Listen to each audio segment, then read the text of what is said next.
Live from the world's capital markets, here are the latest financial headlines brought to you by News Factory. Hello and welcome to Thursday's Daily Financial Digest. And here's what's making the headlines in the markets today. The Bitcoin dollar pair gained 1.6% in the last session, after rising as much as 2.8% during the session. The stochastic indicator is giving a positive signal.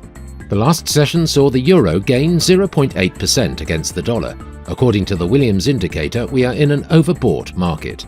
The pound-dollar pair skyrocketed 1.3% in the last session. According to the CCI, we are in an overbought market. The Aussie dollar pair skyrocketed 1.1% in the last session. The stochastic RSI's positive signal is in line with the overall technical analysis. And now let's hear what our chief analyst picked up for us today.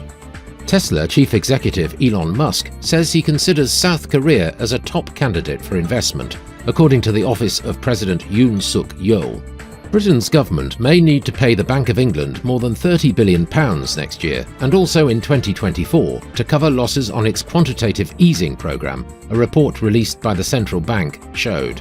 Crypto mining and staking firm Foundry will buy 2 turnkey crypto mining assets with a total of 17 megawatt capacity from Bitcoin miner Compute North, which filed for Chapter 1 bankruptcy protection in late September. Those were today's major economic events. And now, moving on to world financial headlines.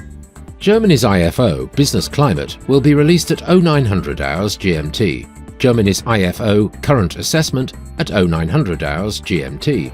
Germany's IFO, Expectations, at 0900 hours GMT. Japan's Tokyo Consumer Price Index will be released at 2330 GMT. Japan's Tokyo CPI at 2330 GMT. Japan's Jibun Bank Manufacturing PMI at 0 hours and 30 minutes GMT. We hope that you've enjoyed Thursday's Market Outlook.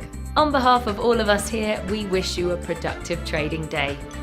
Be sure to join us tomorrow morning for the latest news and events from the financial markets.